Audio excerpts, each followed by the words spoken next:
Hold on. Oh, you just hit stream. You did it. You're good. I did that. Yeah. Okay. All right, then you're all set. I can also make you. Nope, we're good. You're Okay. streaming. You're fine. Thank you. You are welcome. Thank goodness. All right, good. Happy to help. All right, Rob. So I guess take us through the agenda, and then if we have any other items to discuss, we can discuss those after. Okay, great. So the first big item on the agenda tonight is the public hearing on the standing orders. We have Chief Joel Ewing Chow with us tonight in the work session. Chief, you want to describe what we're doing tonight? Yes, Rob, thank you. Good evening, everyone. So basically, what we plan on doing here is we have several standing orders that were recently reviewed. We have to annually review them per accreditation standards. We are also adding in just a couple minor changes, one being the use of our canine officer. And that is going to be added into the use of force standing order. The others that we have there, the OC spray, police baton, and CEW, taser, and prisoner and cell block holding, those are very minor changes, just some wording where we switched a captain's name to actual professional standards division. So other than that, that's pretty much what we have there. All these policies, they've been in effect, standing orders for quite some time now.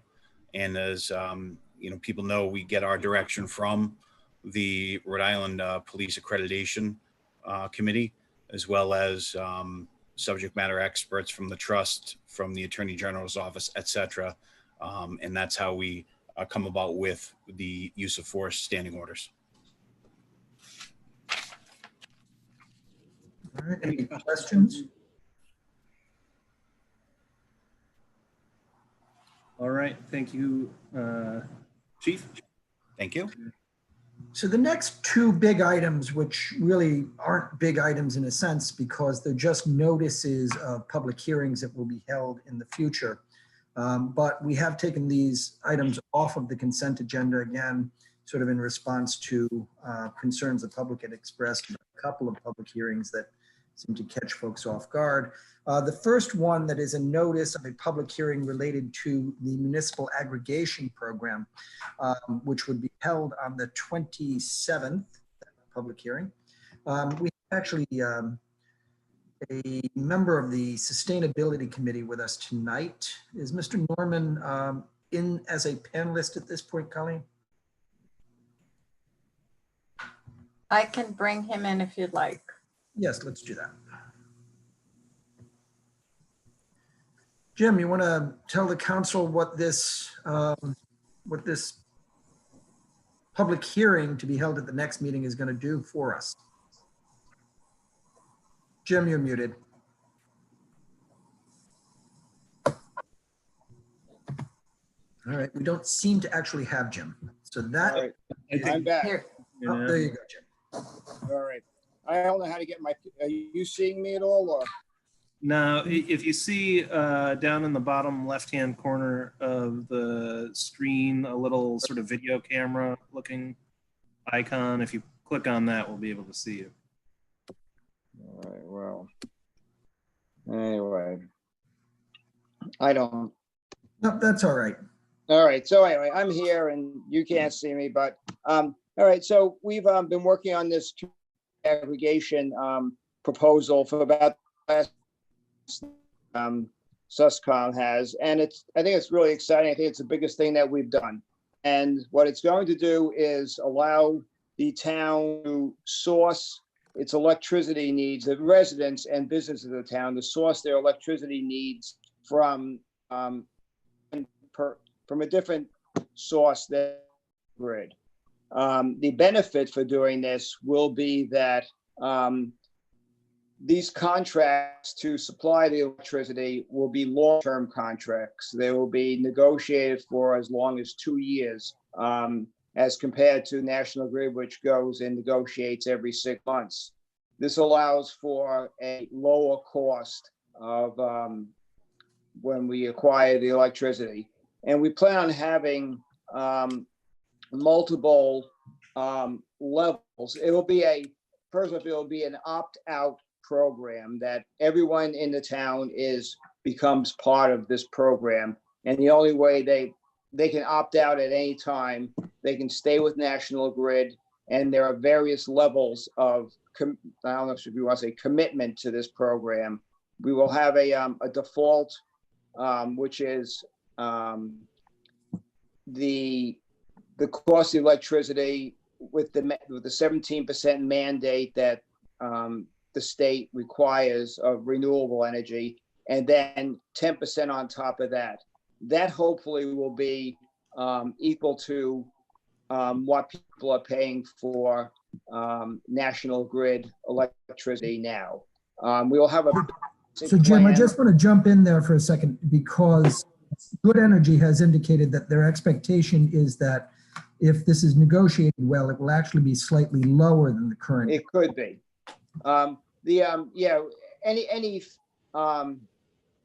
Any discussion of cost is really dependent upon what the negotiated cost is for the contract. Right. Then we will have a basic plan, which will be basically just the state mandate with 17%. This should come in lower than what a person will be paying from National Grid. And then we'll have, for the overachievers, we'll have a couple of higher levels that will allow people to buy more renewable energy in their electric usage. And so how it will work is that we will have a series of basically 6 months of informational programs, outreach to the community. As I said, everyone will be part of the program. People will get mailed a postcard that will allow them to opt out or opt out of either out of the whole program or opt out of the default setting, which I guess we're calling smart energy. And then they could go to the basic. So it's a decision by every user. And anyone can opt out at any time. The town can opt out of this program at any time that they feel it's not working for us. It's a very flexible program. Right. So what we're doing tonight is we're noticing that there will be a public hearing at the next council meeting as to Here I am. as to whether or not the council will authorize Good Energy to go to the Public Utility Commission to seek the authority to establish these tiers. We'll then go to the market and we'll ask bidders, energy producers, bidders, to tell us what their rates are. Those rates will come back to the town council at a future date. And at that point, if we're not satisfied with the price that we've received, we have another way out. So this is just another step toward getting to the market and getting prices for the public. But the basic structure that's been laid out here in the plan that Good Energy and the Sustainability Committee are pushing is this. There's a basic plan which will cost less than they are currently paying. There is a basic plus, which is the 17% that the state requires plus 10%, which should come in close to what they're paying at the current rate or currently with National Grid. There's a basic plus plus and a basic plus plus plus. So there's 3 different levels of commitment to environmental sustainability that users will be able to opt into. If they come in at our basic, they're coming in. So I'm going to back up a bit. This is a little bit complicated because they're actually coming in at the second level. That 17 plus 10% is the entry program. You can opt for the lower renewable energy and get to lower than National Grid. Not guaranteed yet until we get the market to tell us, but at lower than National Grid. You can stay at the 10%, 17% plus 10% and basically be where you are in cost right now, or you can opt for the higher levels. So that's what we're doing tonight, is asking the question. Well, what we're doing tonight is simply scheduling a hearing so that we can ask the public the question, shall we proceed to the PUC to ask for permission to go to the market with this structure? Two things on this is that it has been successfully done in Massachusetts. And the other thing is that in other parts of the country, and that we are going to be going into this in, I think, conjunction with a couple other cities and towns. Is that the plan? We're actually not the first to be going before the PUC. We actually think Barrington and will beat us to the PUC, but it's essentially the same vendor doing the structuring, and the structures are not radically different. Mhm. Yeah. So that's really what we're doing tonight. Again, just an opportunity to vet the issue rather than have it on the consent agenda. And then the other item that I do want to touch base on again is just an order of notice, but it's an important one. It has to do with the development or redevelopment of a parcel behind the Prout School. This is a notice of order for a hearing that would be held on, somebody help me here, August 11th. Yes, the 11th. We're asking that this item be done tonight because we want to be able to expedite that hearing on the 11th. We don't want to wait after the planning board has met on the 28th and had their public hearing on this item. We want to move ahead and just make sure that should the planning board recommendation come on the 28th as we anticipate it, the council will be able to act in August, even though there's only one meeting in August. Jay, you want to describe this project? Sure. So the planning department received an application to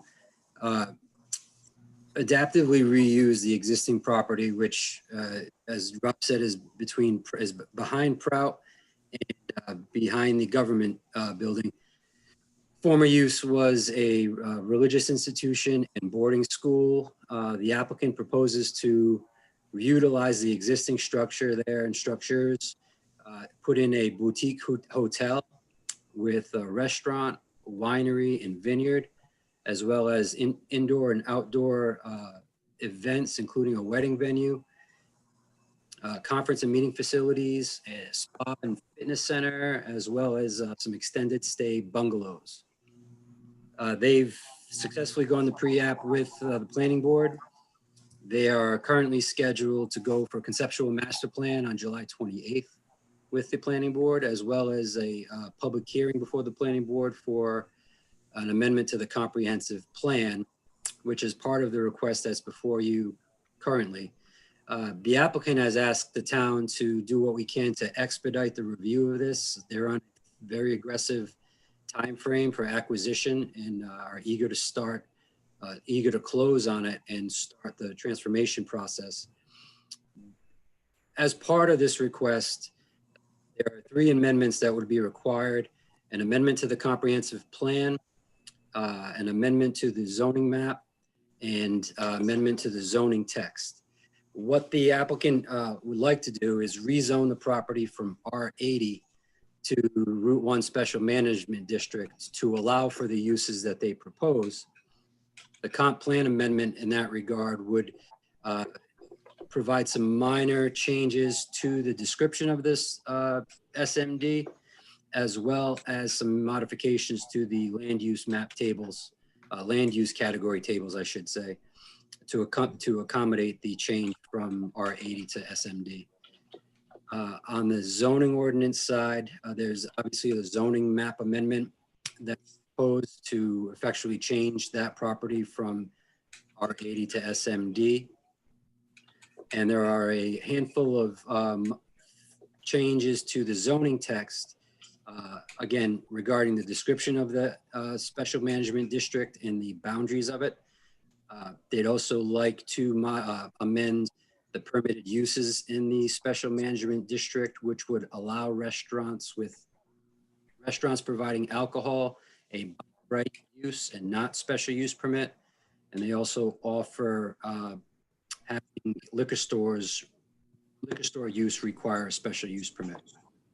Several other minor, fairly minor Suggestions to the zoning text would be adding farmlands, gardens, and vineyards to the allowable open space categories within the SMD. And I think one of the bigger topics of that project is the wastewater. They're proposing to, right now, the special management district requires public water and public sewer connections. This property has a fairly large and arguably underutilized septic system that was installed around 2004 or 2005, I believe. The property has remained largely vacant, and that's obviously that system has not been used that much. So they're looking for the opportunity to utilize that system and not be required to connect to the public sewer system as our zoning ordinance requires currently. That's about it in a quick nutshell. So Can you give us the name of the developer? it's Ryan Schoen. And the name of the project is Shepherd's Run. So the town's actually been working with the developer and his team for several months now. He's been before the planning board for a pre-app review. You want to describe anything that happened during the pre-app that's particularly noteworthy or relevant or anything that's important? It's rather interesting. Obviously, the project is somewhat complex in that the level of amendments that it would require, but it received considerable support from the planning board, who indicated they were looking forward for the project to work its way through the approval processes. And as I understand it, this developer, this will be his first real foray into projects in the East. He's done a number of boutique hotels in the San Francisco Bay Area and Jackson Hole, Wyoming, but I don't know that he's done anything in our neck of the woods. This will be the first foray back East, even though he's from the East. Correct. So, it's a big project. It could be an exciting project. We need to have a public hearing and find out whether the public likes it. Sounds good. All right, the next item that I'd like to touch on is the speed feedback signs. John's got a contract on here. And John, I'm not able to see the memo on the agenda. So I want to make sure everybody else has had a chance to review the memorandum. Okay. John, you want to describe what we're doing here tonight? Sure. So as the council's aware, speeding is a problem all over town.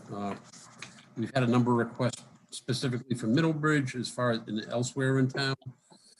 So what we did was we solicited a request for proposals rather than a bid, because the signage that's available varies widely from manufacturer. And what we're trying to do is focus on a sign that would be other than the standard flashing speed sign, something that we can also push out a slow down, or some have like a smiley face or a frown if you're going too fast. We're trying to capture the driver's awareness more than the typical speed signs that you see elsewhere. The ones that always come to mind for me are the Newport Bridge. So based upon the pricing and proposals that we received, we're recommending Traffic Logics. They actually were the least expensive one and seem to have the most attributes as far as what we can do with the signage. And it also includes, I think for the first year, cloud-based data storage. So we can also not just use these for, trying to provide vehicle operators, a visual, but we can also gather traffic data. So we typically award, as the council's aware, on a not to exceed price. My recommendation is to award based upon a unit price. My recommendation would be to start off with 2 in Middlebridge, and then as the fiscal year gets further down the road, no pun intended, we can see if we have other funds available that we may be able to put these elsewhere. So the award is, we're asking for consideration based upon a per unit price rather than a total not to exceed price. And the price we got here was well under what we expected we'd see. What are we paying? 2,000? It's 2,349. And when we get, we get solicited, with emails from these various companies, think it was going to be somewhere in the $4,000 range. So I think they actually sharpened their pencil because we went out for competitive proposals. So a very successful solicitation at this rate, or at this point. If we got such a good price, I suppose we can talk about this during the meeting. Perhaps we could consider, some of the other hot spots like Tunic Beach Road in this round of purchases. Yeah, we've been trying to get to this point for quite some time. We're delighted to be here. If COVID weren't a factor, we'd be recommending more than 2 at this point. Happy to have this conversation. It's really just dealing with the uncertainties of our budget. We do know that we're going to see substantial declines in the state revenues. We're probably down about $480,000 from what we expected when we proposed, modified, and then adopted a budget. So we're going to have to make $480,000 worth of adjustments no matter what over the course of the next year. This is one of the more flexible places, although it's not a lot of money. $2,000 a sign is just, it's not a lot of money. Not compared to some of the larger expenditures we're going to have to be juggling later in the year. All right, and now I'm going to jump very quickly to the last item on the agenda, which is the extension of the emergency declaration.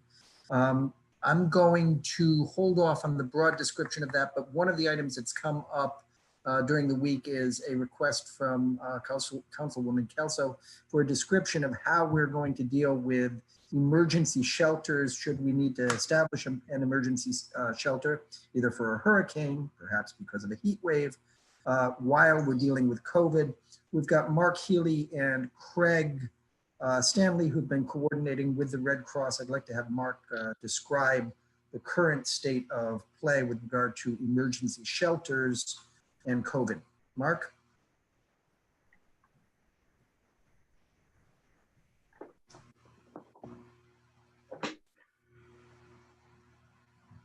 Captain Healy?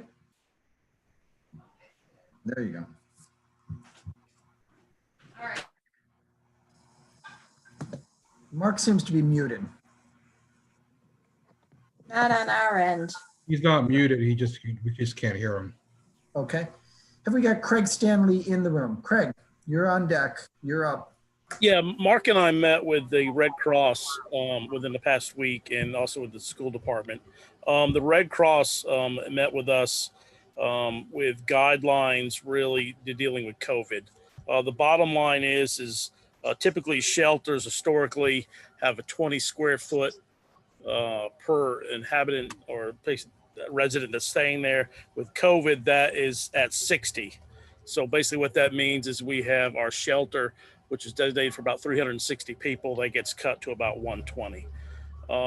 So we have a meeting scheduled next week at the school to do a walkthrough with the members from the school department and the Red Cross to see how we can expand our footprint, which we normally have for the shelter, utilizing the other gym and other classrooms. This seemed to be the standard across the country that they're dealing with. So this will be significant changes in how the layout is of the shelter, but we'll still be able to open the shelter. It'll just might look a little different and utilize more classrooms. But we won't know a definitive answer until Wednesday. Wednesday, we are walking through. We are definitely very concerned about this. We've already seen 6 named tropical storms so far this year. That's about the number you'd see in a typical year at the end of the season. We are definitely in for a busy hurricane season. They are predicting 20 plus named storms and up to, I believe it was 12 or 14 is what I think I saw the National Weather Service predicting, with as many as 3 or 4 category 3 or better than category 3 storms this year. Not for us necessarily, but it is going to be a very busy season, and it's a very early season. We had named storms this year before the hurricane season actually started. It's definitely going to be a tough season for us. And we're meeting tomorrow to talk about heat wave and COVID shelter issues with regard to heat waves. The South and the West are already experiencing a pretty dramatic heat wave, and we've got to just make sure that we're prepared here as well.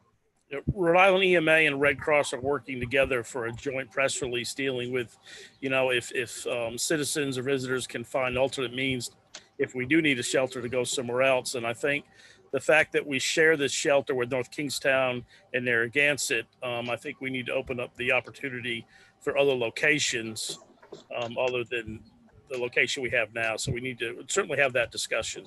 And Captain Healy can jump in, but I think that was the gist of our meeting. But we'll know more on Wednesday, but we definitely, this is something we have to look at and think outside the box. And certainly our partners in Narragansett and North Kingstown may have to assist with locations. And what about protective equipment? I don't know, do we have enough stock? Do we have enough to give to people who are using the shelter or the No, we typically the supply was all pre-COVID. So we would have to involve getting masks. The Red Cross will be involved with us as far as where we're going to put the people that may have COVID, may not have COVID. So typically that's not stocked. To answer your question, that we have, we would have to. I just didn't know if we were addressing it, Craig, Yes. if we're looking for, purchasing that kind of stuff to make sure we could have a hurricane in 2 weeks' time. And correct.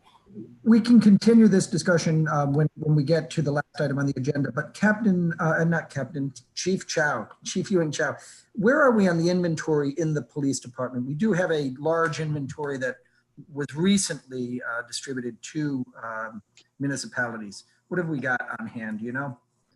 Correct. The exact numbers I am unsure of, but we do have a very good supply now of masks for our officers, specifically N95 type quality masks that we give our officers to use. We also have a very good stock of the regular normal surgical masks that we had gotten from the state. We are at a pretty good amount, a very good amount of those. And in excess of 1,000 masks at this point. We have more than 1,000 masks on hand for citizen distribution. Correct. All right, thank you all. We've gotten to 7:30, so we'll switch over now to getting the regular meeting started. I would just suggest in terms of alternate locations, we might want to approach URI. I know that they might have fewer students on campus, so maybe they'll have a little extra space. We've got a meeting scheduled to meet with URI on just those sorts of issues. All right, Susan, can you get us set up for the regular meeting? Yes, sir.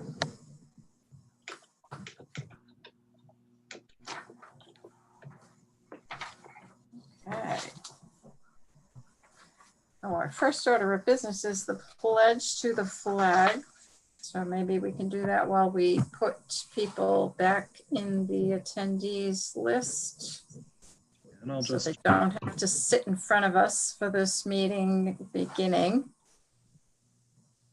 And I'll begin by welcoming everybody to this meeting of the South Kingstown Town Council. It is Monday, July 13th. The time is 7:31. Our first order of business is the pledge to the flag. Please take us away, Susan. Good evening. I pledge allegiance to the flag of the United States of America and to the republic for which it stands, one nation, under God, indivisible, with liberty and justice for all. Thank you very much. And that brings us to item 3, the roll call. Okay. Council President Collins. Here. Council Vice President Jacruz. Here. Councilwoman Kelso. here, Councilman McEntee Here. and Councilman Veely. Here. All members are present this evening. Very good, thank you. And I will just take this opportunity to remind us all that not everyone can see us. Some people are joining us on their phones.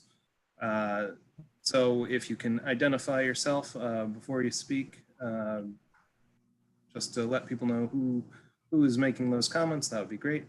We'll talk about what it takes to make a public comment when we get to that point. At this point, let's take item 4 and 5, and then we're going to bring forward item 12A. But item 4 is the approval of minutes of previous meetings. Rory McEntee, I'm making a motion to approve 4A and B. Debbie Kelso, second. Right, we have a motion by Rory, second by Deb. Any discussion? Anyone opposed? All right, that motion carries unanimously. And item 5 is the consent agenda. Rory McEntee, I'll make a motion to approve the consent agenda. This is Bryant, second.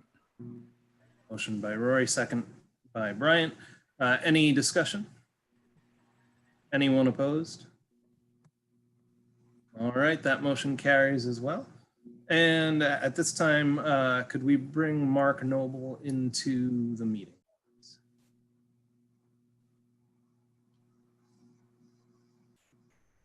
And item 12A is the first item under new business. It's a resolution adopting a proclamation recognizing Mark Noble for his many years of service on the Recreation Commission. And I will read the whole thing.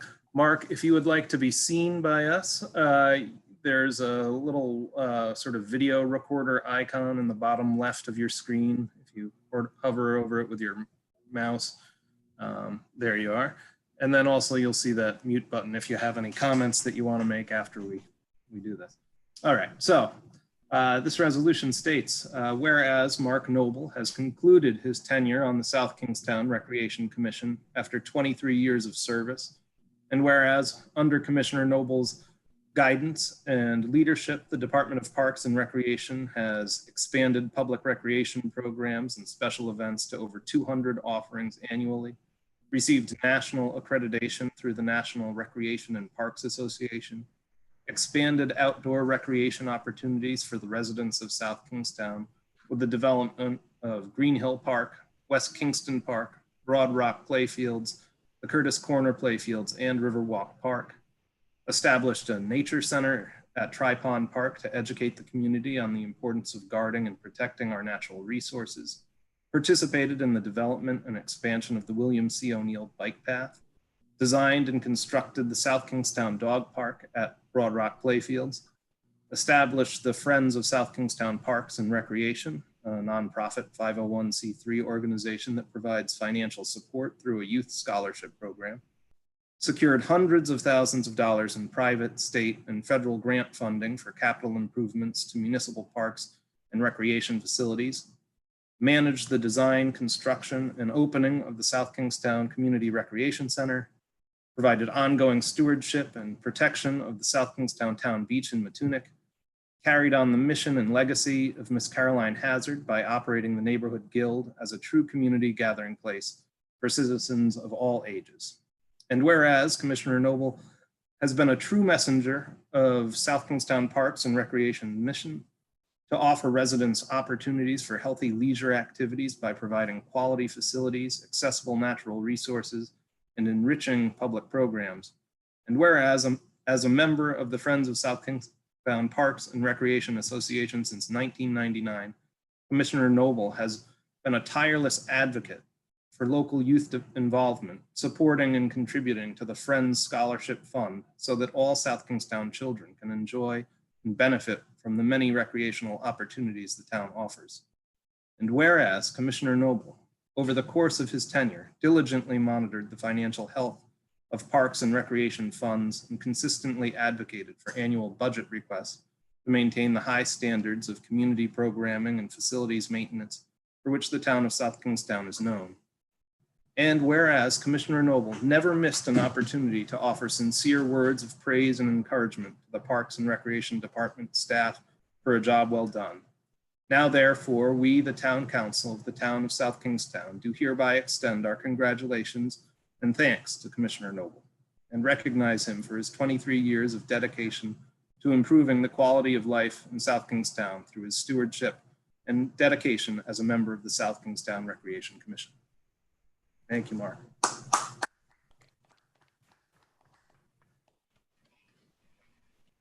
And I don't know if you do want to say anything, Mark. You are currently muted. Let me see if we can.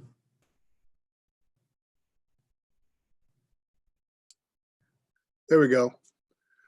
Thank you very much, Abel. That's humbling and I'm honored. I have a lot of people to thank.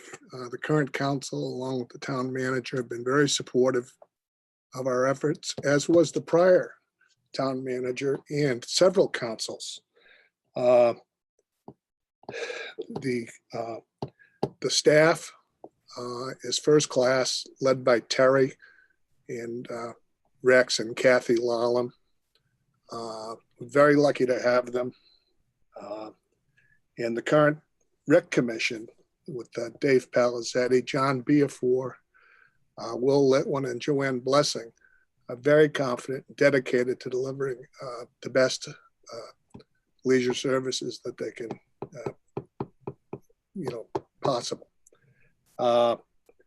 Taxpayers and the voters have been very supportive, especially with two pretty large bond issues for the Recreation Center. And I'm sure that the current Recreation Commission will continue to do the best they can. But thank you all for your support. Very appreciated. Thank you. Thank you, Terry. Thank you, Mark. Thank you, Mark. Thank you very much. Congratulations. Thank you. Do I hear a motion on 12A? Joe Veely, a motion to approve 12A. Brian DeCruz, I'll second. Motion from Joe, second from Bryant. Discussion, if any. Just congratulations and thanks for all your efforts, you and other commissioners, but certainly 23 years, a long effort. Can't thank you enough. Thank you. Thank you, Mark. All your accomplishments and the Recreation Commission's accomplishments speak for themselves. So enjoy your time off the board now. Thank you. And, yes, have a good night. Thank you. And that brings us back to item 6, which is licenses. We already took care of those on the consent agenda.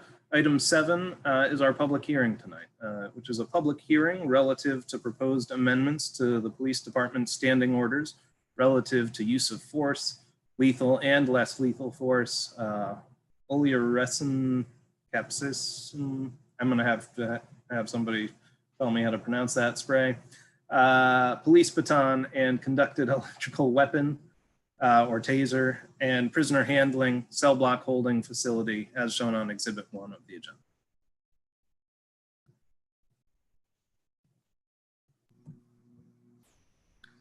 Mr. President, I might suggest that it would be appropriate for Chief Ewing Chow to give us an overview of the change in the standing orders. I agree wholeheartedly. It's hard to get used to that. Welcome, Chief. Oh, thank you. Thank you. And just for all intents and purposes, that's oleoresin capsicum or OC spray, otherwise known as pepper spray, just to let you know. But at any rate, so the standing orders that we have for relative to use of force, lethal and less lethal force, one of the changes that we put in there that we needed to do were for our canine officer and for our canine. That got inserted in there because technically that is a use of force per se, or it could be used as force. So that was added in to that particular standing order, as well as a change to the last attachment, which was from the Attorney General's office, explaining how these types of use of deadly force incidents and things of that nature are investigated by their office. Other than that, the other policies and standing orders we had were simple changes. Instead of the captain of operations, it was now referred to in some of the subject matter as the professional standards division. And that was pretty much about all that we had for any types of changes at all in any of these standing orders.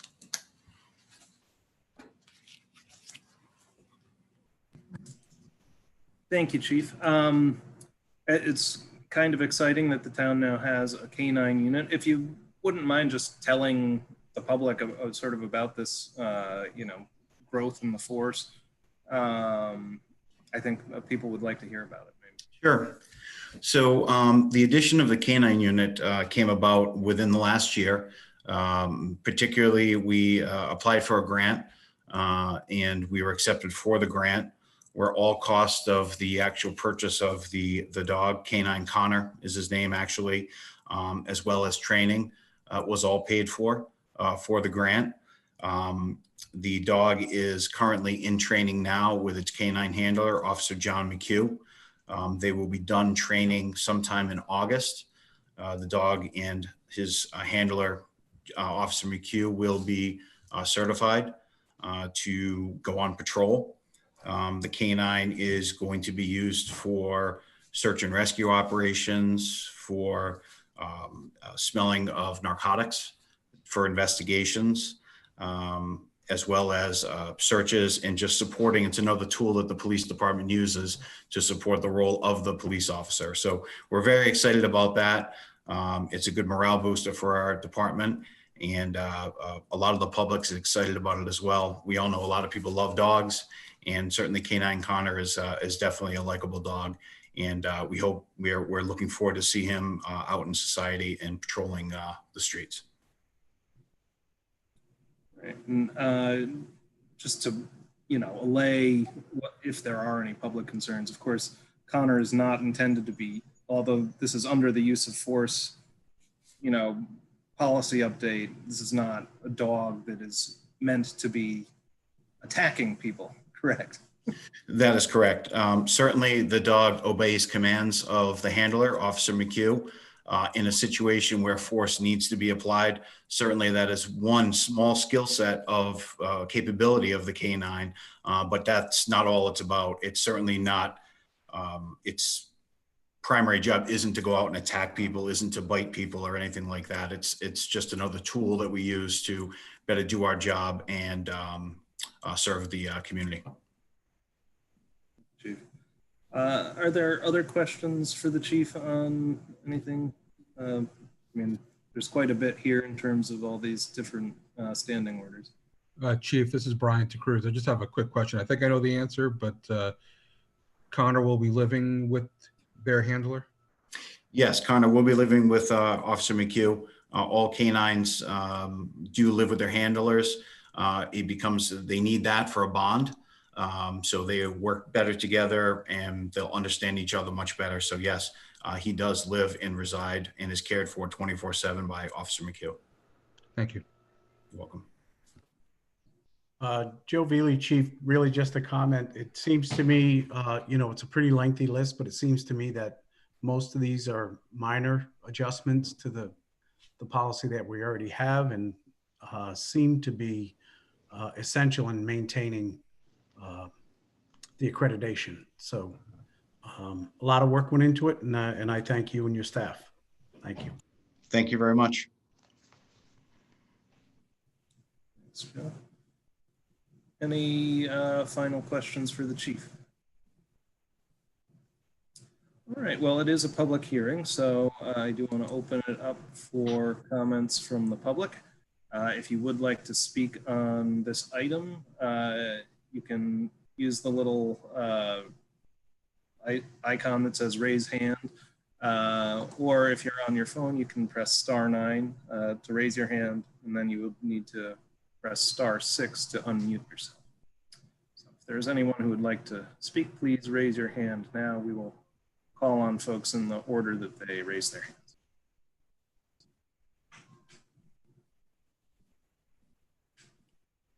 And I see no hands raised. So at this point, if there are no other comments from the panelists here, do I hear a motion to close the public hearing? This is Bryant. I'll make a motion to close the public hearing. Joe Veely, second. We have a motion from Bryant, a second from Joe. Any discussion? Anyone opposed? All right, that motion carries. And do we have a motion on 7A? This is Bryant. I'll make a motion to approve item 7A as presented. Rory McIntee, I'll second that motion. Motion from Bryant, second from Rory. As it's a public hearing, let's take the roll for this one. Council President Collins, Aye. Council Vice President DeCruz, Aye. Councilwoman Kelso, Aye. Councilman McEntee, Aye. Councilman Veely. Aye. The vote is unanimous. Thank you. That brings us to item 8, communications. Communications 8A is a resolution adopted June 24th, 2020 by the Burrillville Town Council declaring Burrillville a First Amendment sanctuary town. We have received that, and what would we like to do with it now? I'd like to place that communication item on file. Deb Kelso, second. We have a motion by Bryant, a second by Deb. Any discussion on this item? Is there anyone opposed? That motion carries unanimously. 8B is a resolution adopted May 18th, 2020 by the Middletown Town Council in opposition to House Bills S-2547 and H-7900, an act relating to aeronautics, airports and landfields, airport zoning. We've received that, and what would we like to do now? It's Deb Kelso. I'll make a motion to place 8B on file. Bryant, second. Motion by Deb, second by Bryant. Is there any discussion? Is there anyone opposed? All right, that motion carries as well. That brings us very quickly to item 9, which is comments from interested citizens. So this is, for anyone attending our meeting here virtually, a chance to make your voice heard. Again, if you would, if you're on your phone and you would like to be heard, you have to press *9 to raise your hand. Or if you're watching us on your computer or other device, there should be a little icon that allows you to raise your hand. Terry Murphy.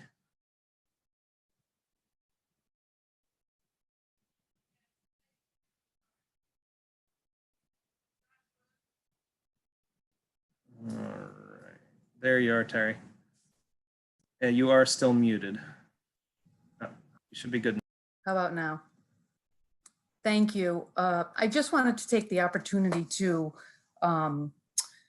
express our gratitude to Mark Noble on behalf of the Parks and Recreation Department staff for his 23 years of dedication to the department and to the town. From setting effective policy to supporting development and growth of programs and exceptional parks and indoor facilities that have enhanced the quality of life in South Kingstown. Mark always kept the best interest of the town and its residents in mind when weighing decisions. He asked all the right questions. He took his role very seriously, and it showed over his 23 years of service. So I really just wanted to go on the record and express our appreciation and thanks to Mark for his service. So thank you for the opportunity to do that. Thank you, Terry. Is there anyone else who would like to speak in the audience? And seeing no raised hands, is there anybody who has some comments here on the council, on the panel? Abel, I'd like to say something quick. Rory McIntee, Just like to point out that tomorrow is the date for the budget referendums. For those of you who have not applied for mail ballot applications, I encourage you to show up to the polls tomorrow at the rec center. Protocols will be followed as far as COVID-19. Just wear a mask, and social distancing will occur inside the building. But if you have not voted by mail ballot, I encourage you to show up and vote in person. We're trying to get as many people as we can to vote. It's important to the process. And I just want to encourage everyone out there who's watching, if you haven't voted already, make sure to get out there. Thank you, Roy. Very good point. Any other comments from council members?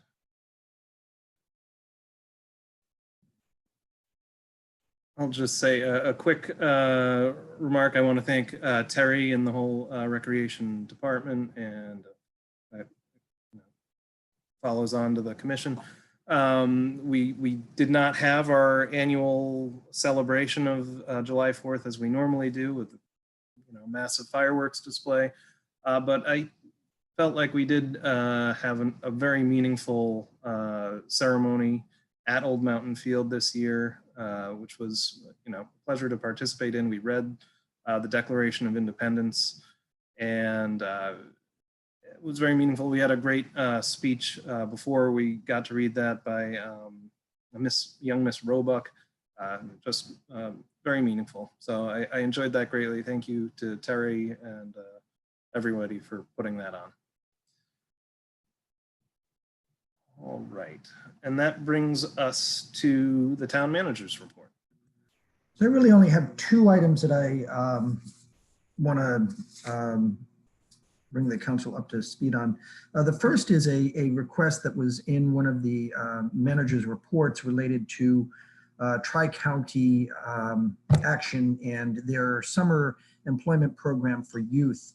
I've been working with Tri-County, or have had a number of conversations with Tri-County at any rate, about what we might be able to do as a community to support their effort. And this comes out of a discussion and a resolution that was passed unanimously by the Economic Development Committee.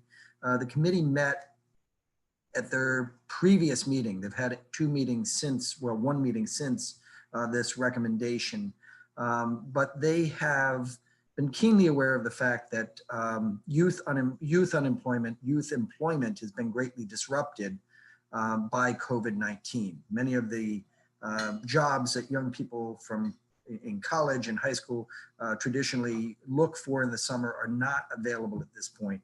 And the Economic Development Committee wanted to recommend to the council that we do something to address this issue. The resolution passed by the Economic Development Committee was that the town council look into explore spending up to $250,000 to support employing youth this year. We talked about whether or not we had the capacity to sort of ramp up our recreation programs, whether we could do anything significant to make an impact.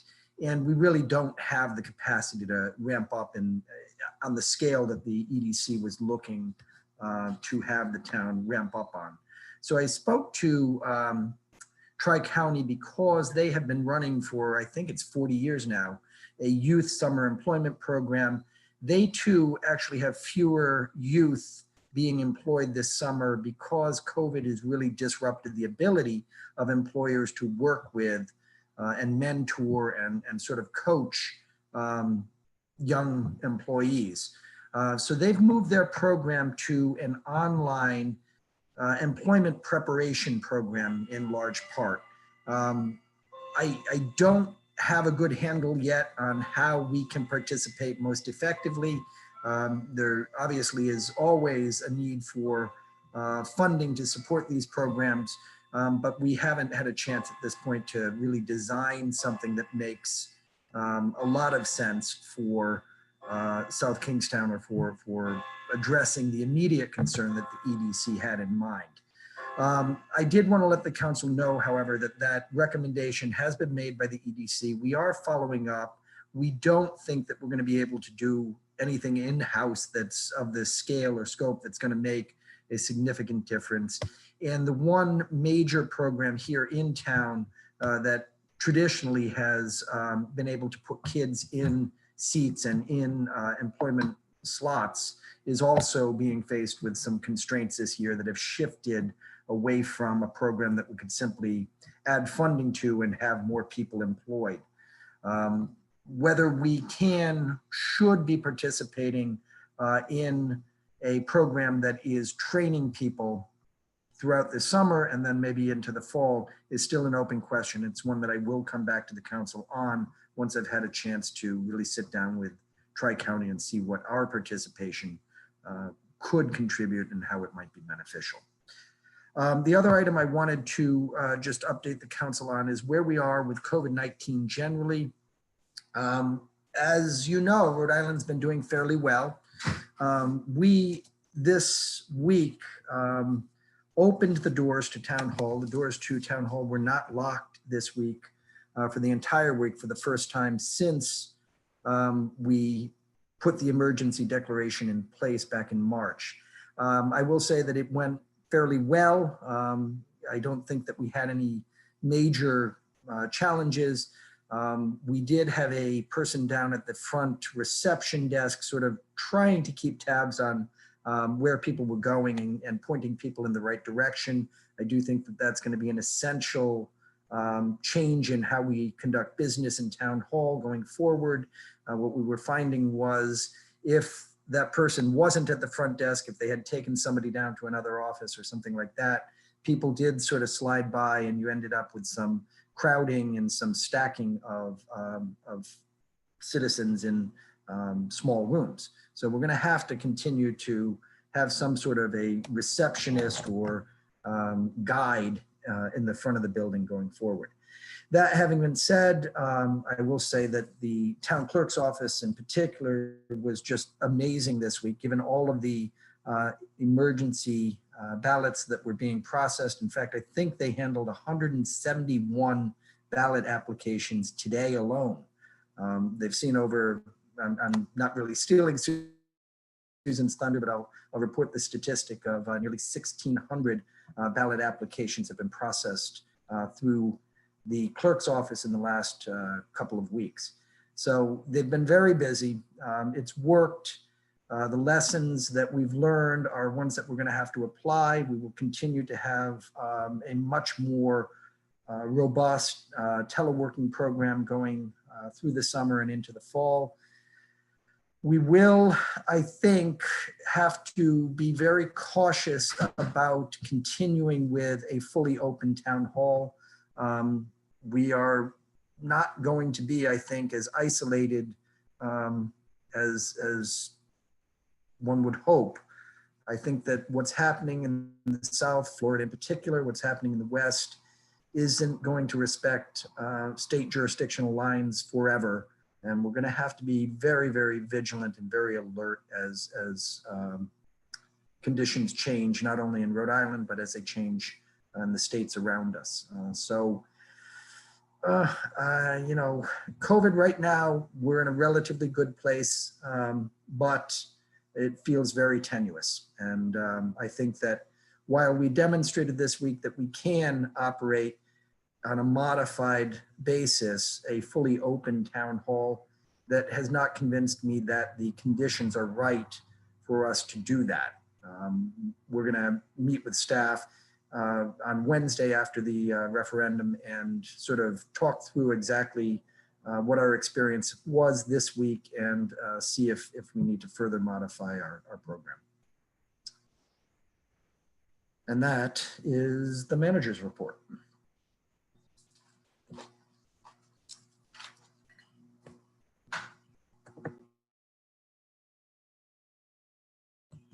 Abel, you're muted. I'm sorry. Abel, you're muted. I'm sorry. Yeah, no, sorry. That's my fault. Thank you for that report. Sort of leads perfectly into the question that I had, which is, you know, town hall is open. We discussed briefly whether we might be able to have this town council meeting, you know, in person. I just wanted to, before, you know, making that decision unilaterally, I wanted to talk it over with the rest of the counselors, and also to hear sort of what your plans are when we decide to make that step. This might, I see Mike looking at the camera. Maybe we should make a discussion item out of it. If you're going to do that this evening, absolutely. Thank you. So I would like to have that discussion tonight, just because maybe the next meeting we will be able to have in person, but I want to discuss that. So maybe the best course of action is, do I hear a motion to make a Brian, discussion? I'll make a motion to add the item of discussion of meeting in person to the agenda. Deb Kelso, I'll second that. We have a motion from Bryant, a second from Deb. Any discussion on that motion? Anyone opposed? All right, that motion carries. So yeah, Rob, why don't you discuss sort of the way you envision meetings happening? Sure. So under phase 3, the governor's guidance is that we may have open public meetings now. We can have meetings in council chambers. We have to limit the number of people in those meetings. But if we do an in-person meeting, it also has to be a virtual meeting, because members of the public who don't want to come because of COVID need to have an opportunity to participate, not just see, but participate remotely. We were experimenting all last week. Lori Fox and Greg down in our IT department were exploring how to do that most effectively. And they've struck on a model that I think works fairly well. They've set up the camera, the normal camera in town hall, so that it is a participant in a Zoom meeting. So the whole room is visible, and the people in the room can see everybody else's tiles on the large screens in town council chambers. So it would be a way for us to have those meetings so that you could see everybody on Zoom and they could see you in the room at council chambers. We would not be able to have an operator of the camera, so the camera would be static. We'd be able to have council members visible, but it wouldn't necessarily be zooming in on each member as they were speaking. Technologically, I think it's easy for us at this point. We experimented with it, 6 ways to Sunday, to make sure that we weren't going to run into reverberation or feedback or anything like that. We don't. The only sort of downside is you've got a camera angle in town hall that is fairly panned back, so that you don't necessarily see expressions on council members' faces as they're speaking. But other than that, it's a perfectly good way to have a meeting. Thanks, Rob. Deb Kelso, would you have participants in the meeting, citizens allowed into the chambers? So you can, and I'm going to ask if anyone, and if nobody else does, Amy Reiner keeps track of these things. I think we're capped at 25 participants in the room. So you couldn't have a large, actually it's 66% of the capacity of the room is what it is. And actually that number is large. Our challenge is we still have to maintain social distancing. So when we have a capacity of 173 in the room, 66% of that is somewhere in the neighborhood of 100 and some odd. The problem is going to be that we have to maintain social distancing. So we're going to have a chair problem. We're going to have multiple chairs vacant and people sitting far enough apart that you don't end up with people within 6 feet of each other. So we could bring the public in. The challenge then becomes beyond just the room capacity, making sure that folks aren't bumping into each other in the men's room, making sure folks aren't congregating in the hallways. There is a disinfecting of the room that should happen before everyone comes in. There's a disinfecting that should happen when everyone leaves. So it's possible for us to invite the public back. Our numbers in a typical meeting aren't going to be anywhere near the capacity number, but they will be potentially close to the social distancing de facto number. And they certainly are going to put us, given some of the tight spaces that people have to pass through, they certainly are going to put us in a place where we're going to have to manage attendees well. We're not going to want to have people congregating outside of the chambers in that narrow hallway. We're not going to want to allow multiple people going into the restrooms at the same time, that sort of thing. And I think that those practices are going to be with us until we have a vaccine. We're going to be in that place for a long time. Right, so I don't have a problem going back to town hall. In fact, I would prefer the council to be there, but it's not only the number of people, it's how you would award those seats.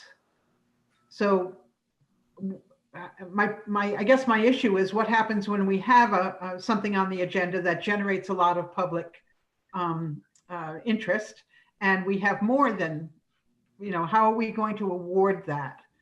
It seems problematic to me to allow some in and to exclude others. Right. So the phase 3 guidance sort of anticipates that problem. And that's really the reason why, one of the reasons why, there's a requirement that there be a virtual participation pathway. There has to be a method for allowing people to, and if the council needed, because let's assume for the moment that the capacity in the audience, let's assume it's 3 in each row on each side of that aisle.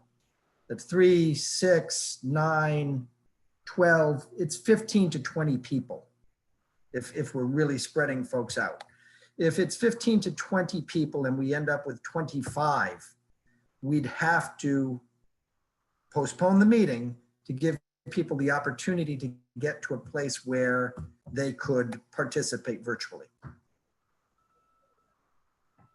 I think another thing we need to think about is that, oftentimes it's going to be, we want town staff to be present at these meetings. Are they going to be taking up those seats? Or I guess we can have them waiting in another room to call them in when we get to an agenda item like that.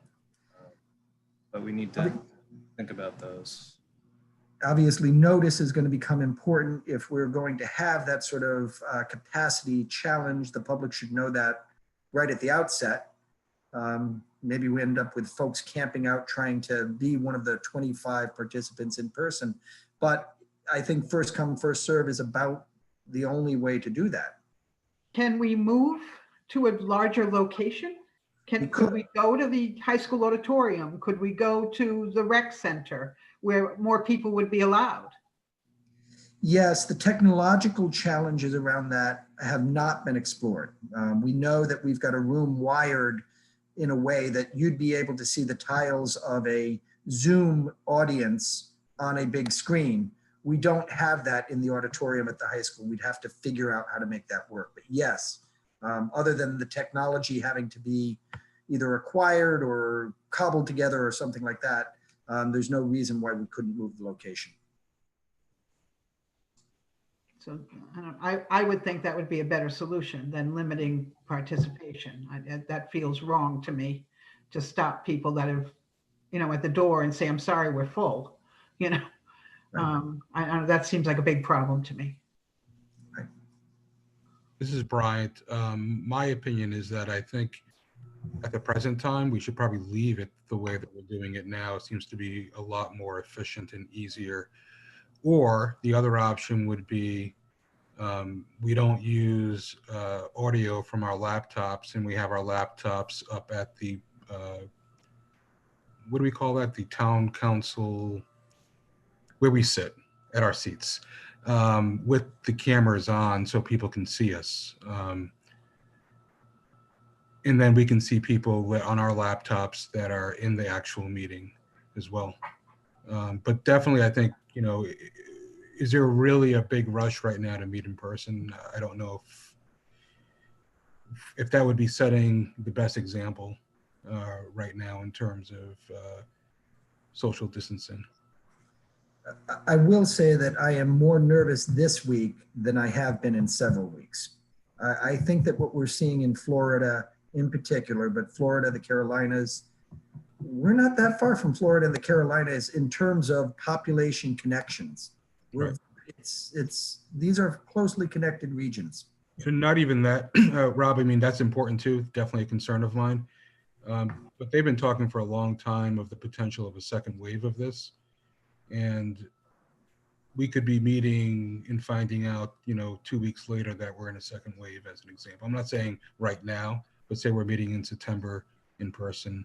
I think we have the technology right now that I think this is not the most ideal way to meet, but it's a very efficient way to meet.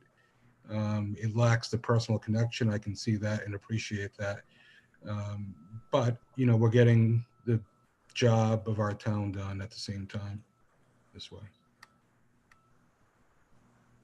Thank you, Brian. I agree. I think that these meetings are productive. We're able to get the business of the council done here in this format. So I don't think there is a huge rush. I think it's really just a question for us as a council. What feels right for us, and what do we think is best for obviously the community and the town staff. I think we don't want to put people at risk, certainly. So I just want to get a sense of the room in this discussion. I'm comfortable either way. So Abel, Joe Veely. So like Deb, and I think others, I prefer the in-person, but I think there are too many, at least unknowns, if not risks here. So if we're going to try some sort of a blend that lets some public in and then some public is remote like we're doing now, and we're on a fixed camera in town hall, what about somebody who's in person that wants to speak publicly? Are they not on camera? And we just hear or the people at home anyway, just hear the audio. So that's kind of a question that I'm sure we can resolve, but it does make your public participation different than if you had stayed home. I would assume, so if we were to sit up at the council desk, that I don't know provides a 6-foot spacing. And so then are we wearing masks? And do people in the room wear masks? And so that brings sort of that. But I think one of the biggest things, if we were to try this, I think we have to do it on a night that we have a pretty simple and smooth agenda. If we have 2 or 3 public hearings and some licensing issues, and I mean, that's not the place to test it. And I don't know that happens before a vaccine comes out. But I'm sure there's a light agenda, but we all know how unpredictable the agendas can be. So at this point, while I much prefer in person, I mean, we've done this now since March, and it's awkward, it's cumbersome. I don't think any of us, and I don't think the public is real comfortable with it. And I would prefer to be back in person. I just think there are too many things that are still going to feel uncomfortable. So I'm not sure that we really solved much except to say we could do it. And then we have to think about the safety of the people who work in town hall. If that room needs to be disinfected continuously, that's going to add it's going to add an expense. It's going to add a task, a duty. And then, again, we know that we've been trying to limit the people through the building, and this would open it up to more people. So I think there's too many risks to try it yet, as much as I would absolutely prefer to be in person. Thank you. Rory McEntee, I just want to, I guess, add my input. I mean, I think just like everybody else, I'd prefer to be in town hall or some other physical facility. I just think it adds more connection. We have more influence in person. It's just easier in my opinion. But obviously with everything, there's going to be challenges for whatever route we go. We've seemed to be okay on Zoom so far. And it doesn't seem that we're going to be in person anytime soon within the next month or so. But I agree with Joe. I think we should at least try it. I think it's got to be a light agenda. We'll obviously probably have to work out some kinks, but we won't know if we like it until we do it. So my preference would be let's try to do it and see what happens from there. And if it doesn't work, we just go back to Zoom. The only thing I would add, Rory, to that is if we're going to try to do it, I would rather do it with even like a mock meeting than an actual meeting. You know, we thought in the very beginning when we first met, we had audio problems. You know, we didn't think we were going to have any problems. We had some audio problems and other things happening. I think this would definitely warrant, you know, a special meeting, even if it's only for a half hour or 45 minutes one night to try to see what it would look like and what the experience is on the other side. Because I can't imagine having to watch it from a fixed view on a camera from far away, and then also what is the audio going to sound like at that point? You know, we get a lot of complaints often when we're at town hall that people can't hear us speak, and sometimes it's just we're not realizing that we're not speaking loud enough or we're not close enough to the microphone. I haven't had any problems hearing people speak on Zoom. And, you know, to Deb's point, how do you choose who is allowed in if we're going to limit the number of people? Mr. President, if I may, in my review of this very question, because I knew at some point we are going to look forward to going back to meeting in person. I think everybody prefers that. I think there's not a difference between what we have now and what we've had in the past as far as letting people in the room. It's capacity, whether it's, you know, pre-COVID, it was fire code capacity. If you have one more person that comes, you have to stop the meeting and you have to find another alternate location to hold that meeting, or you have to reschedule. I think we may have a similar problem where if the limit is 25 and we've already got the 5 of you, we have the town manager, we have the town clerk, the solicitor, our numbers are going to add up fast, and that 25 is going to be on a first come first served basis. So even though we may have 100 people watching from home, if we have a 26th person or whatever that next number is that says, no, I don't want to watch from home, I want to be here, we have the same problem. We are going to have to pause the meeting, try to figure out another location to meet.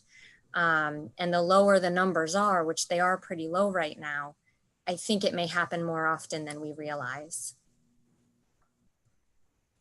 Thank you.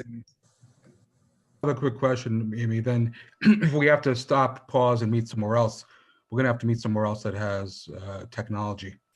Right. Correct.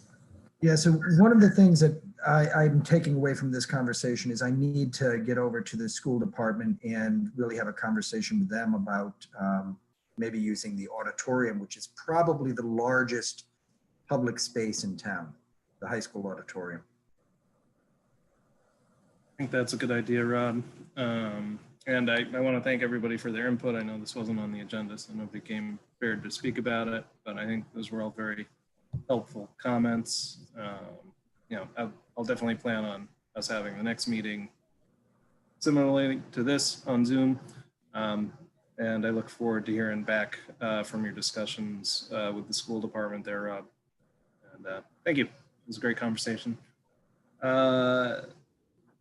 That brings us to 12C under new business, which is a resolution authorizing an amendment to a contract originally granted on June 24th, 2019 to Key Corporation of 170 Fiore Industrial Drive of Wakefield for the Broad Rock Playfields to South County Commons Bike Path Connector in accordance with all specifications from an amount not to exceed $595,174.50, including a contingency, to an amount not to exceed $659,603, and further described in a memo from the Director of Leisure Services to the Town Manager dated July 6th. So this is a contract for, this is Rob Zarnetsky. I'm sorry, I've been terrible tonight about the phone participants. I'm sorry. Rob Zarnetsky, this is a modification of an agreement. This will not have any additional expense for taxpayers in South Kingstown. It's grant funded, but it's for changes to the bike path that were necessary as they got into the project. Any questions on this item, or do I hear a motion? Deb Kelso, a motion to approve item 12C. Joe Veely, a second with a question, just the expected open date for that path. It was, we had talked about a soft open on July 4th. We're really at the point where it can be opened at this point. We had a couple of places along the path where there were some conditions that really made me a little nervous, and Terry can talk a little bit about how we're doing in resolving those. We have a motion by Deb, second by Joe. Any questions for Terry? I think Rob had one. Rob is muted. Terry, Joe's question was what's our anticipated open date and how we doing on the conditions that sort of were in the way? So we are just wrapping up some additional fencing and guardrail that fell outside of the contract and was not regulatory required, but we are adding it to the path before the opening. We're looking at the end of July. Our guys will be doing the in-house labor on that additional fencing. It looks great. Thank you. All right, we do have a motion and a second. Any further discussion? Is there any, Brian? Is there anyone opposed? All right, that motion carries unanimously. Looking forward to seeing that. 12D, a resolution authorizing an award of bid to Traffic Logics Corporation of Spring Valley, New York for radar speed feedback signs at the unit prices bid, and further detailed in a memo from the Public Services Director to the Town Manager dated July 7th. Joe Veely, a motion to approve 12D. Deb Kelso, second. We have a motion by Joe, second by Deb. Discussion on this one? This is Bryant. I have no problem approving it, but I really do feel that we need to find a way to, especially at these prices that we're talking about, which are even better than we thought in the past. I don't feel right just putting them on Middlebridge right now. I would feel better if we were able to put them on a few other roads in town at the same time. Thanks, Brian.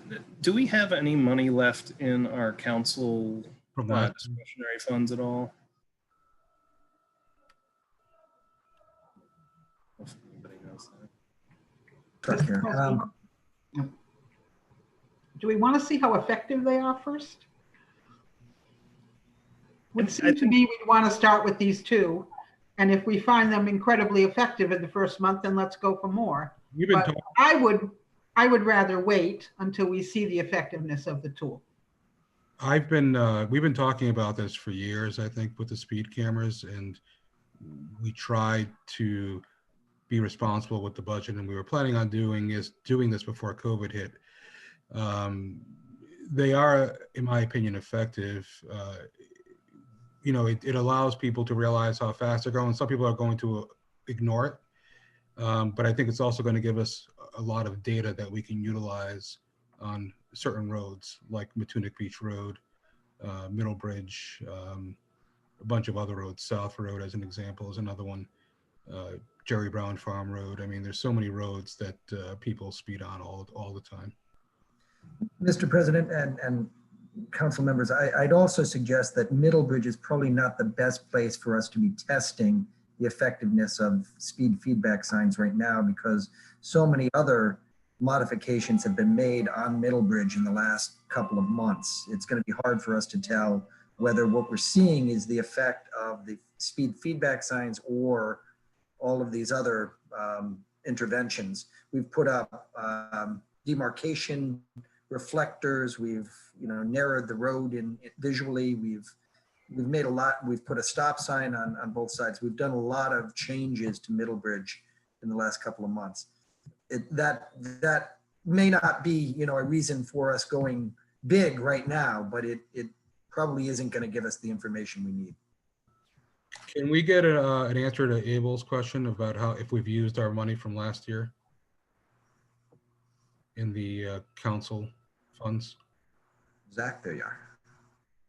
So there are some funds available. It's about 20,000 because we did have to tap into that account to address some of the PP protection equipment that we had to purchase during COVID, so that we could isolate those and put those as part of our reimbursement request for FEMA when we put all that together with the rest of the communities throughout the state. Thank you, Zach. This is Abel. I would be in favor of using the majority or as much of the rest of that outstanding balance in our discretionary account for this purpose. It's been a priority for a number of years for the council, as Bryant said. So I don't know. I think it's a good use of funds and at a great price, which we should take advantage of. I will, it's not really laid out in the agenda item, like a specific amount of these that we might purchase, but I'll leave that to, John and Rob, really. But I want to thank you both for taking the initiative and getting this RFP out and getting the responses.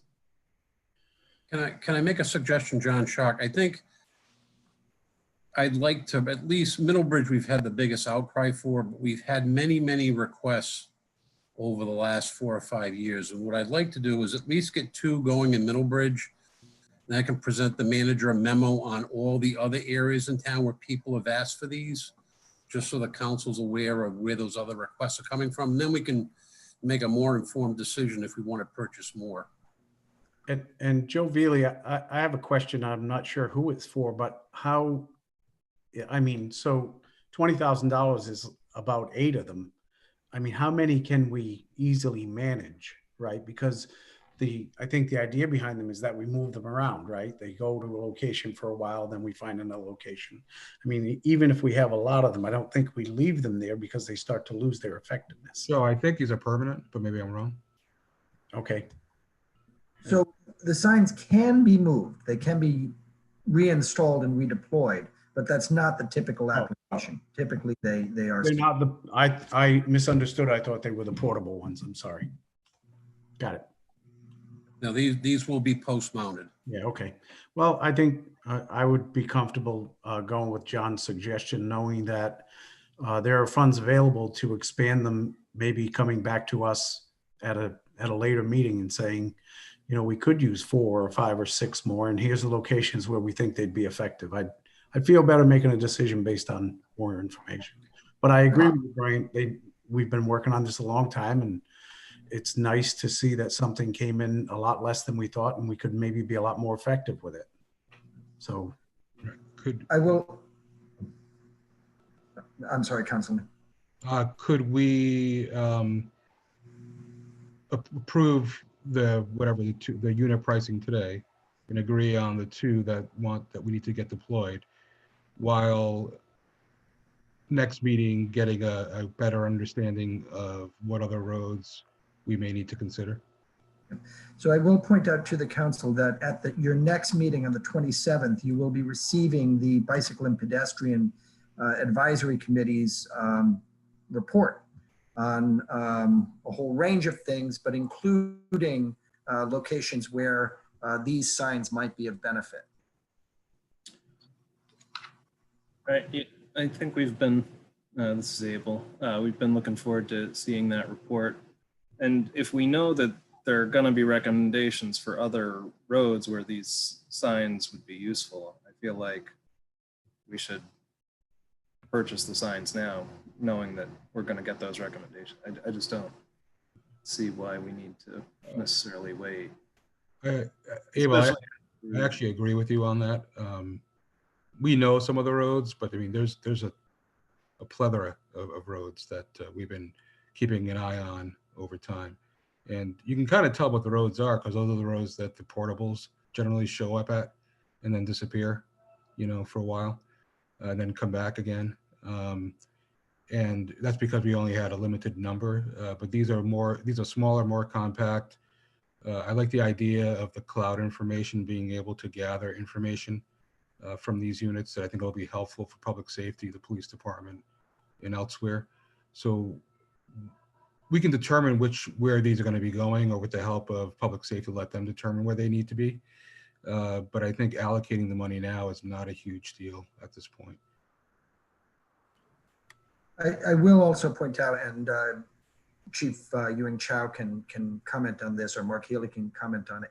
We have also planned to and have the money from federal funds to purchase mobile units as well. And I think we may have that requisition complete or near complete. We got any information on where we are on the purchase of mobile speed devices? Mark? You're muted, Mark. Yeah, we're still going to lose. Yeah, your microphone's still not working, Mark. Mark, can't hear you. This is Chief Joel Ewing Chow. And Rob, I know that Mark is working on a plan to potentially get more of the mobile devices that we do use throughout town. Our mobile devices, we feel, are effective in gathering a lot of data and information that we do use. So certainly if we could get more of those and apply them to problem areas that we see need to be addressed, we couple that with enforcement by the police officers, that seems to at least diminish the amount of speeders that we do have. Not to say that it's going to be a solve all, but it certainly does help and assist with slowing down the traffic problems that we do have. So Mark, if you can indicate by fingers, the number I believe was 2. We're looking at 2 more of those trailers. Is that correct? 1 or 2? We currently have 3 of them. Oh, Too loud? No. No, you're great. Okay. We currently have 3 of them. One of them was recently struck by another vehicle. It is repairable, and we will get that back out there on the road. We are looking at pricing on a 1 additional unit. Mark, what do those go for? They're closer to I think the range of like 11 to 15. Okay. They're a little bit more expensive. What is the lead time on the new radar devices here, the new speed? Do you get them in a month? Do you get them in 2 months? What's the lead time? The trailers. We will issue, if you're talking about the stationary ones, we'll issue Yes. as soon as we can. I believe they have some of them in stock, but it all depends on what they have on hand. So I would say we'd hope to have them within a month. All right. Well, we do have a motion and a second. Any further discussion? We've had a good discussion here. It's exciting that we'll be able to make this improvement for the safety of the roadways. So is there anyone opposed? All right, that motion carries unanimously. 12F is a resolution authorizing an award of contract to New Vision Systems Corporation of Connecticut to add the Browser View account application software to existing software license agreement for the land records management system, including installation and training, a 2-year extension of the current software hosting and maintenance agreement through July 21st, 2026, in accordance with alternative 2 of their proposal dated June 16th, 2020. This is an amount not to exceed $1,658 plus an additional annual software maintenance fee of $1,316, further described in a memo from the town clerk to the town manager.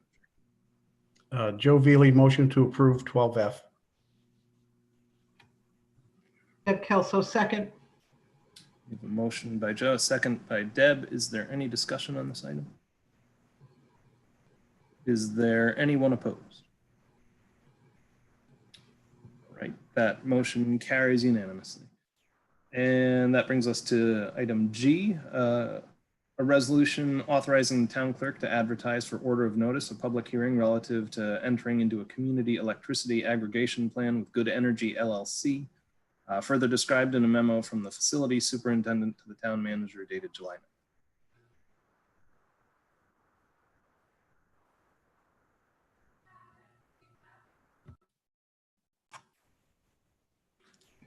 Joe Veely, a motion to approve 12G. Deb Kelso, I'll second that. Motion by Joe, second by Deb. Is there any discussion? All right, is there anyone opposed?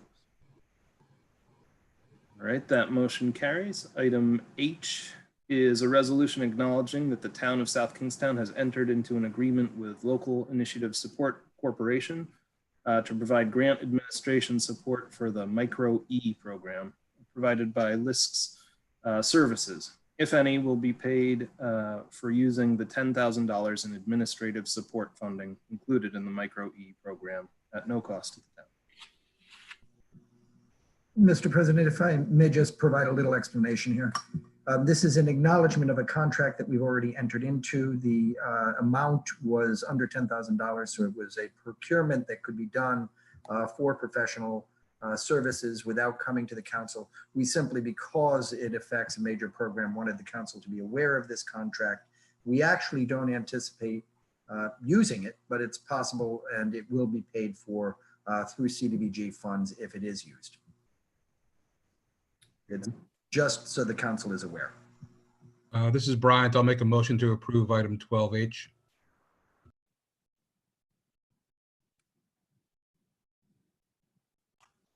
Joe Veely, second. Motion by Bryant, second by Joe. Any further discussion? Anyone opposed? And that motion carries unanimously. Item I is a resolution authorizing the town clerk to advertise for order of notice public hearings relative to proposed amendments to the comprehensive community plan and the zoning map relating to property located at 4780A Tower Hill Road, also known as AP 50-4 Lot 12, and proposed amendments to the zoning ordinance. The proposed amendments would change the designation of the property on the zoning map from R80 residential, rural residential low density district to Route 1 special management district.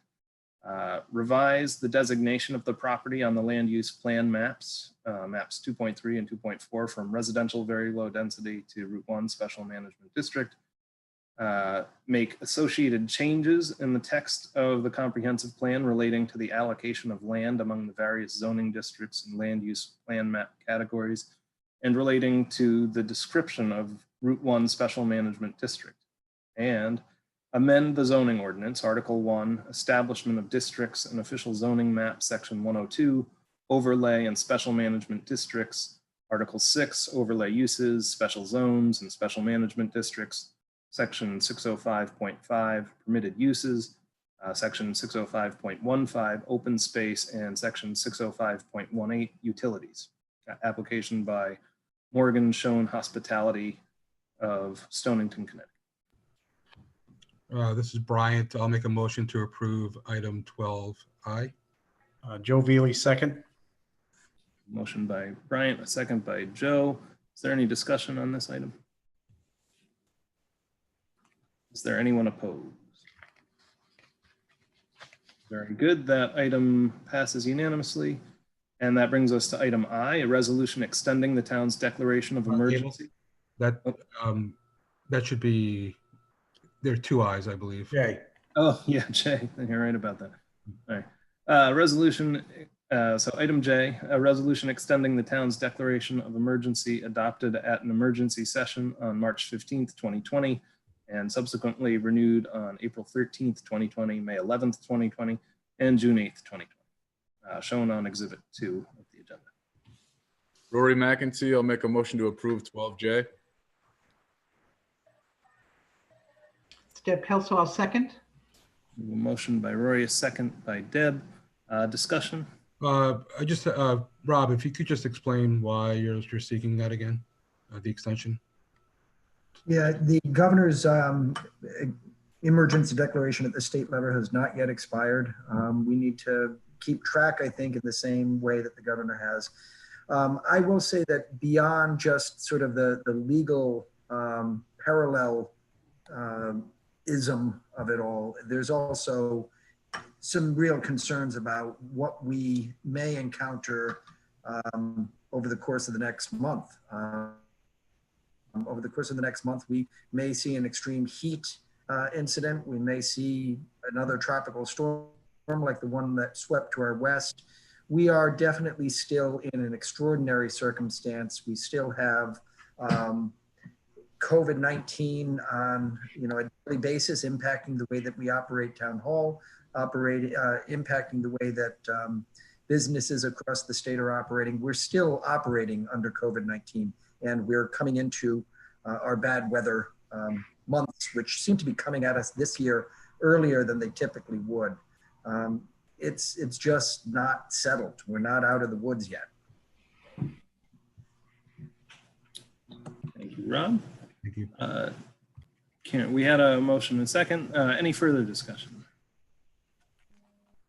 On this one, I will ask for the roll to be taken. Council President Collins, Aye. Council Vice President DeCruz, Aye. Councilwoman Kelso, Aye. Councilman McEntee, Aye. Councilman Veely, I think it was the town solicitor who said to me in my first term, well, if nothing else, you're consistent. No. Okay, the motion carries 4-1. Thank you very much. That does bring us to the end of tonight's agenda. Abel, before we end, can I just ask a quick question? I feel like we left the speed cameras kind of unfinished in terms of if the council would like to allocate funds from its account that have not been used for the additional purchase of units.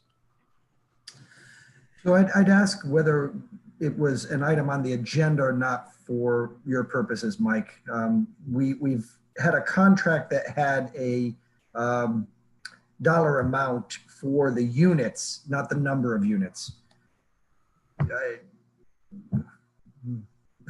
I don't know. I mean, I'm happy to, no matter what, let me say this, Councilman DeCruz, we're going to look into this. We're not going to let this, good price go away. We've heard the council tonight. Clearly there's an interest in at least knowing whether or not we should purchase more cameras. We will come back to the council next month, This month, right? 2 weeks. Yes, the 27th, with a full explanation of where we think they could be deployed. We will talk to the vendor. We'll let them know exactly what our status is with regard to purchase. If the vendor tells us that the low price is only a price available if we do it now, we'll make a decision at that point. But we'll make that decision knowing full well that the council has expressed an interest in having this program succeed in a larger number of locations than the one road. Quick question, Rob. The town council tonight has not authorized 20,000 of the remaining in the town council's contingency fund to be expended. Is that correct? That it is correct. The town council. That is correct. This is Mike Ursillo. You have not had that vote, and I would tell you I'd be more comfortable if you voted on that July 27th when it was actually on the agenda. I agree. I'm okay with that. I just want to make sure that we're keeping that at the forefront of our minds and top of our agenda, or top of our minds, I guess, as well. So yeah, that's fine. I just want to make sure that we can definitely consider it at our next meeting. Thank you, Brian. All right. This is Brian. I'll make a motion to adjourn. Rory McEntee, I'll second that motion. Motion by Bryant, second by Rory. Is there any discussion? All right, anyone opposed? Very good. This meeting is adjourned at 8:46. I want to congratulate us all for getting done before 9 o'clock tonight. And wish you all well. See you next time. Good night. Thank you. Good night.